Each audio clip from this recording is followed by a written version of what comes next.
आज मैं coordinate geometry में क्लास 10 के डिस्टेंस फॉर्मूला के बारे में बताने जा रहा हूँ। किस तरह हम दो पॉइंट्स के बीच का डिस्टेंस को हम लोग फाइंड आउट कर लेंगे। तो डिस्टेंस फॉर्मूला मेरा है क्या? डिस्टेंस फॉर्मूला क्या होता है भाई? x2 माइनस x1 का whole square plus y2 minus y1 का होल स्क्वायर। अब x2 क्या होता है, y2 क्या, x2 क्या होता है, x1 क्या होता है, y2 क्या होता है, y1 क्या होता है। तो मान लीजिए सपोज कि हम एक पॉइंट लेते हैं 2,3 और दूसरा पॉइंट मेरा है 4,1। दो पॉइंट लिए, एक लिए 2,3 और एक है 4,1। इसका मतलब है कि मेरा एक लाइन सेगमेंट है ए है और बी है। ए का पॉइंट है 2,3 और बी का पॉइंट है 4,1। मतलब आपको फाइंड आउट करना है कि ए बी का डिस्टेंस क्या, कितना यूनिट है। 5 यूनिट है, 10 यूनिट है। यूनिट का मतलब है कि मीटर भी हो सकता है, सेंटीमीटर भी हो सकता है, लेकिन हमने बताया नहीं। तो यहाँ यूनिट का मतलब क्या है, मीटर, सेंटीमीटर, कुछ भी हो सकता है। इसलिए सिंपली हम जनरली उसके जगह हम क्या यूज करते हैं। तो x1 क्या हुआ? तो ये हमारा जो फर्स्ट ऑर्डर पेयर है, तो पहला जो वैल्यू है उसको हम लोग क्या मान लिए, x1। सेकेंड वाला जो है उसको क्या मान लिया, y1। उसी तरह इस b का फर्स्ट में जो है वो हो जाएगा x2 और y का जो है वो हो जाएगा हमारा y2। तो दो मेरा ऑर्डर पेयर था, पॉइंट ए पॉइंट बी। ए का पॉइंट 2,3, तो एक हो गया x और एक हो गया y। उसी तरह इसमें सेकंड जो ऑर्डर पेयर है बी पॉइंट का, उसका x और ये y। तो चूंकि इसको x1 माने तो इसको y1 मानना होगा। ऐसा नहीं कि इसको x1 मान लिया इसको y2, तो गलत हो जाएगा। x1 है तो y1 होगा, x2 है तो y2 होगा। तो अब डिस्टेंस फॉर्मूला से AB का वैल्यू कैसे फाइंड आउट करेंगे? तो AB is equal to formula होता है x2 माइनस x1 का whole square plus y2 minus y1 का होल स्क्वायर। अब क्या करेंगे, x2 का वैल्यू क्या हमारा 4 है, या 4 पुट कर दो, माइनस x1 का वैल्यू क्या है 2 का होल स्क्वायर। y2 कितना है तो 1, माइनस y1 का वैल्यू कितना है तो 3। तो इस कंडीशन में क्या होगा, 4 में से 2 को माइनस कर दोगे तो क्या, ऐसा नहीं, याद रखना यहाँ पर दोनों न्यूमेरिकल वैल्यू है, इसलिए a माइनस बी का होल स्क्वायर अगर आप करते हो तो भी सही होगा, लेकिन लॉट ऑफ टाइम एक्सपेंस होगा। इसीलिए पहले हम लोग क्या करेंगे, सब्ट्रैक्शन है तो सब्ट्रैक्शन करेंगे, एडिशन रहेगा तो एडिशन करेंगे, क्योंकि दोनों हमारा क्या है, न्यूमेरिक वैल्यू है।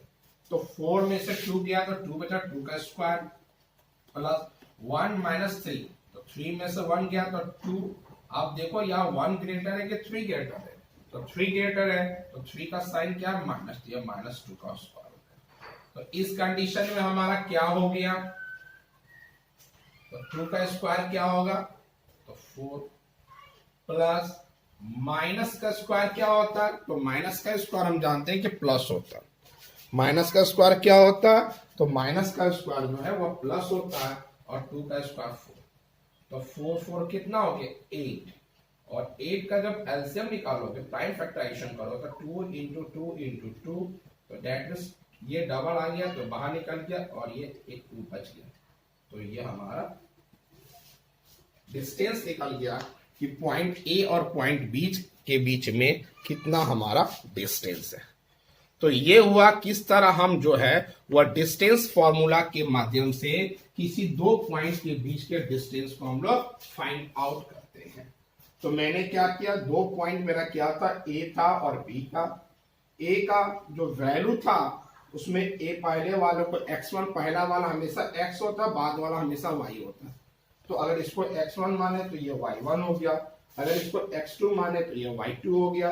और डिस्टेंस फॉर्मूला के हिसाब से हम इसको अरेंजमेंट कर दिए और सेट कर दिए, तो हमारा जो वैल्यू निकला वह 2√2 यूनिट। यूनिट का मतलब मीटर भी हो सकता, सेंटीमीटर, कुछ भी हो सकता। एक नेक्स्ट क्वेश्चन हम लोग देख रहे हैं, ये हमारा जो था वह पॉजिटिव था। अगर हमारा वैल्यू जो है अगर वह नेगेटिव रहता है तो कैसे हम लोग उसको सॉल्व करेंगे, पॉजिटिव वैल्यू के बारे में बता देंगे। एक हमारा जो वैल्यू है, मान लेते हैं ये हमारा ए है, इसका वैल्यू -5,7 और सेकंड जो हमारा है -1,3 है। तो इसका हम डिस्टेंस कैसे फाइंड आउट करेंगे? तो उसी तरह फर्स्ट या क्या हो जाएगा, हेयर x1 हो जाएगा -5, y1 हो जाएगा 7, x2 हो जाएगा -1 और y2 हो जाएगा 3। तो डिस्टेंस फॉर्मूला यूज करेंगे हम यहां पर। तो x2 - x1 का whole square plus y2 - y1 का होल स्क्वायर। अब क्या है, x2 का वैल्यू हमारा क्या है, तो -1 है, तो यहां -1 लिख दिए। फिर -x1 का वैल्यू क्या है, तो -5 है। तो आप ध्यान दो, ऑलरेडी ये माइनस में है तो मैंने माइनस दे दिया, और x1 का वैल्यू फिर माइनस है तो माइनस माइनस क्या हो जाएगा, प्लस हो जाएगा। कैसे प्लस हुआ, या ऑलरेडी माइनस था तो मैंने माइनस लिख दिया, और x1 का वैल्यू भी नेगेटिव था तो दो माइनस मिलकर क्या हो गया, प्लस। तो ये हमारा उसने y2 का वैल्यू क्या हमारा 3 है, माइनस y1 का वैल्यू क्या है 7। इसको सेट करोगे तो 5 में से 1 गया तो 4, 5 ग्रेटर इसलिए पॉजिटिव साइन हो जाएगा, और 7 में से 3 गया तो 4, और 7 ग्रेटर है इसलिए माइनस हो जाएगा। तो 4 का स्क्वायर क्या हो जाएगा 16, और माइनस का पावर 2 है तो माइनस का पावर अगर इवन नंबर होता तो वो पॉजिटिव हो जाता। तो माइनस का पावर 2 का पॉजिटिव होगा, 4 का स्क्वायर क्या होगा 16। तो 16 क्या हो गया 32।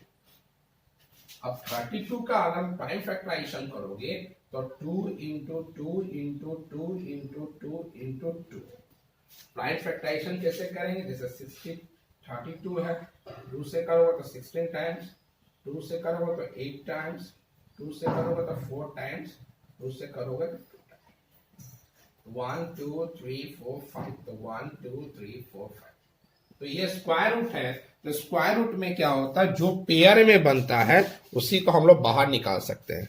तो आपका देखो तो पेयर में क्या क्या बन रहा है, ये एक पेयर बन रहा है, ये एक पेयर बन रहा है, 2 निकल गया इसके जगह, इसका भी 2 निकल गया, लेकिन ये 2 अकेले बच गया, ये रूट में ही रहेगा, तो हो जाएगा 4√2 यूनिट्स। इस तरह हम नेगेटिव भी नंबर अगर रहेगा तो उसका हम लोग निकाल सकते हैं। अब हम बताएंगे कि अगर हमारा 3 पॉइंट दिया हुआ है तो 3 पॉइंट के माध्यम से हम जानते हैं कि एक ट्रायंगल का कंस्ट्रक्ट कर सकते हैं, अगर वह पॉइंट नॉन कोलिनियर है। तो अगर 3 पॉइंट दिया हुआ है और नॉन कोलिनियर पॉइंट का मतलब क्या हुआ कि एक स्ट्रेट लाइन पर नहीं होना चाहिए। नॉन कोलिनियर का मतलब होता है कि स्ट्रेट लाइन पर तीनों पॉइंट नहीं आना चाहिए, तो इसको हम लोग क्या बोलते हैं, नॉन कोलिनियर। तो आपका 3 पॉइंट और तीनों पॉइंट अगर नॉन कोलिनियर है तो आपका ट्रायंगल का कंस्ट्रक्ट हो सकता है। तो आपको यह बताना है कि वह ट्रायंगल स्केलन है कि आइसोसेलेस है कि इक्विलैटरल ट्रायंगल। तो क्या प्रॉपर्टीज है, तो हम लोग देखते हैं कि अगर हमारा स्केलन ट्रायंगल होगा तो क्या होगा।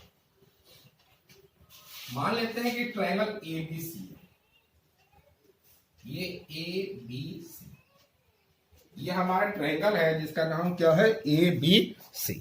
तो अगर ये हमारा इक्विलैटरल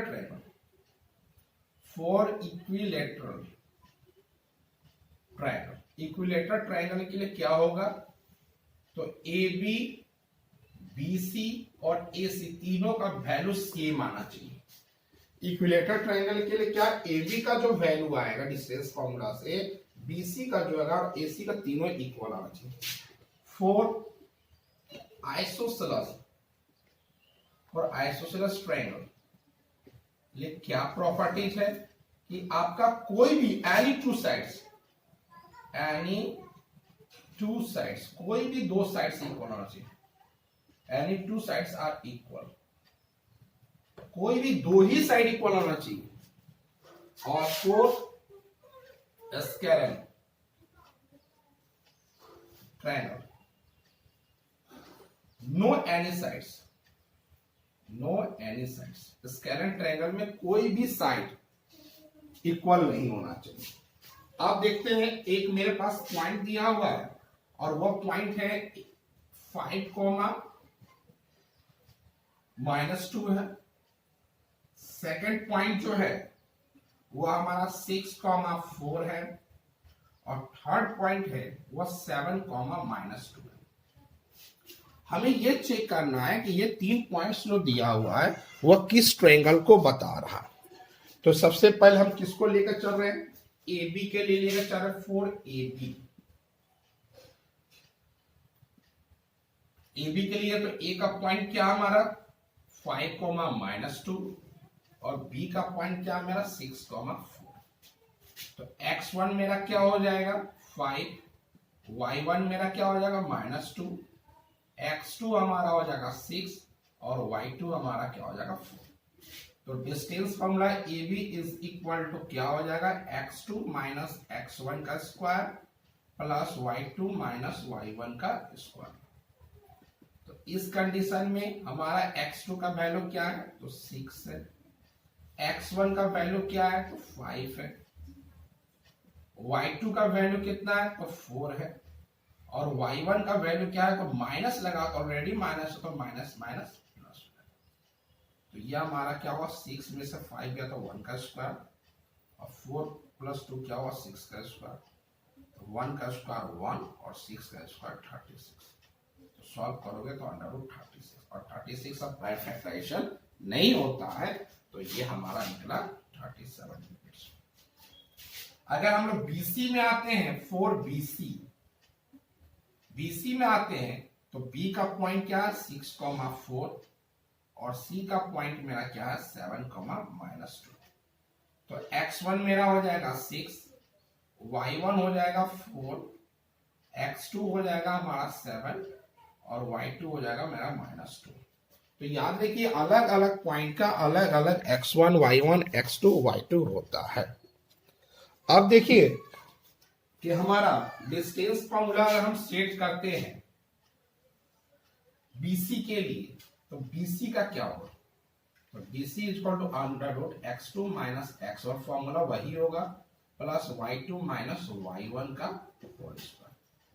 तो क्या होगा हमारा x2 कितना दिया हुआ इस क्वेश्चन के हिसाब से तो 7 है, x1 के हिसाब से 6 है प्लस y2 कितना -2 है और ये y1 कितना है -4। अब देखो x2 मेरा 7 माइनस x1 6, y2 हमारा -2 माइनस y1 कितना 4। तो ये हमारा कितना हो जाएगा 1 का स्क्वायर और ये -6 का स्क्वायर। तो ये 1 का स्क्वायर 1 और 6 का 36। इसका भी वैल्यू जो है वो √37 यूनिट्स हो गया। अब देखिए ध्यान से यहाँ भी माइनस था तो माइनस का पावर 2 जब इवन रहता पावर तो पॉजिटिव होता, -6 का पावर 4 भी होता तो पॉजिटिव के -6 का पावर अगर ओड नंबर 3 रहता तो माइनस होता। अब हमने ए बी निकाल लिया, बी सी निकाल लिया। अब हमारा AC फॉर AC में आते हैं तो ए का पॉइंट हमारा क्या है तो 5, -2 और सी का पॉइंट क्या हमारा 7, -2। अब देखो कि दो चीज हमारा इक्वल आ गया। तीसरा हम दिखा रहे हैं क्या है तो x1 मेरा हो जाएगा 5, y1 हो जाएगा मेरा -2, x2 हो जाएगा हमारा 7 और y2 हो जाएगा मेरा -2। तो AC इज इक्वल टू क्या होगा √x2 माइनस x1 का square plus y2 minus y1 का स्क्वायर। अब क्या करेंगे तो मैं पहले बताया अलग अलग पॉइंट्स का अलग अलग x1 y2 होगा। अब कैसे निकालेंगे डिस्टेंस फॉर्मूला से, यहां देख लीजिए। तो यहां पर क्या पुट कर दे रहे हैं x2 हमारा कितना है तो 7 माइनस x1 कितना है तो 5, y2 कितना हमारा -2 माइनस y1। अब देखिए माइनस ये लिख दिए और y1 भी माइनस, तो माइनस माइनस क्या होगा प्लस। तो ये हमारा जो वैल्यू आएगा वह क्या आएगा 2 का स्क्वायर प्लस 0 का स्क्वायर।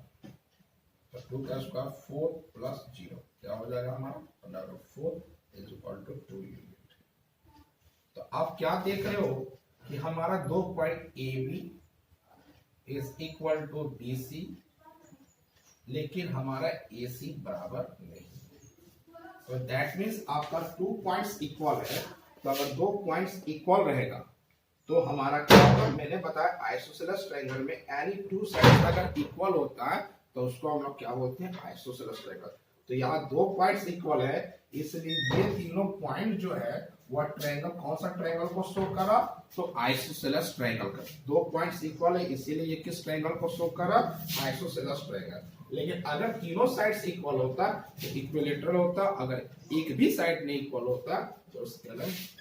अब मैं क्वाड्रिलेटरल के बारे में बता रहा हूं कि क्वाड्रिलेटरल का क्या प्रॉपर्टीज होता है। अगर क्वाड्रिलेटरल है उसका क्या प्रॉपर्टीज होता है। सपोज कीजिए क्वाड्रिलेटरल है, ए बी सी और डी, ये क्वाड्रिलेटरल है। तो डिस्टेंस फॉर्मूला से क्या होगा, in parallelogram, in parallelogram, parallelogram क्या होगा, A B is equal to C D होगा, B C is equal to A D होगा, लेकिन A C not equal to B D होगा। अगर ये पैरेललोग्राम है तो उसके हिसाब से ये इसके बराबर, ये इसके बराबर पैरेललोग्राम से। अगर हम रोम्बस का बात करें, अगर हम रोम्बस का बात करें तो A B C D, A B is equal to B C is equal to C D is equal to A D.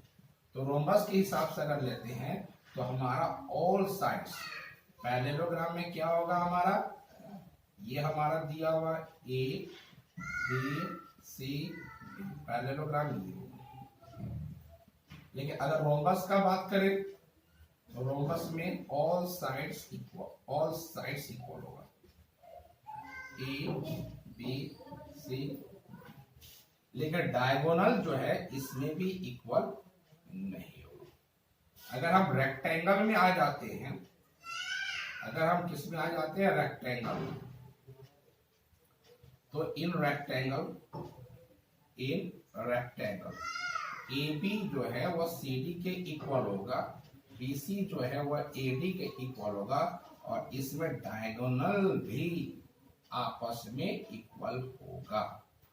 ये आपका हो गया रेक्टेंगल का, इसमें डायगोनल भी आपस में इक्वल होगा। और एक हमारा है स्क्वायर। स्क्वायर में क्या होता है,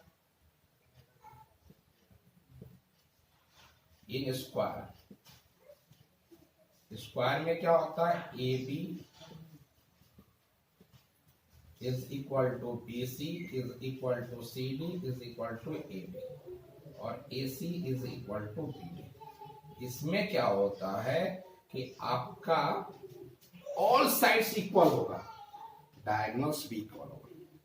पैरेललोग्राम में क्या है, अपोजिट साइड इक्वल होगा, डायगोनल इक्वल नहीं होगा। रोम्बस में क्या है, ऑल साइड्स इक्वल होगा, डायगोनल इक्वल नहीं होगा। रेक्टेंगल में क्या है, अपोजिट साइड इक्वल होगा, डायगोनल भी इक्वल होगा। स्क्वायर में क्या, ऑल साइड इक्वल होगा, डायगोनल भी इक्वल होगा। अब देखिए ध्यान से कि पैरेललोग्राम और रेक्टेंगल दोनों सेम प्रॉपर्टीज को शो कर रहा है, opposite side equal, opposite side equal, opposite side equal, opposite side equal. अंतर क्या, इसमें डायगोनल इक्वल नहीं आ रहा, इसमें डायगोनल इक्वल आ रहा है।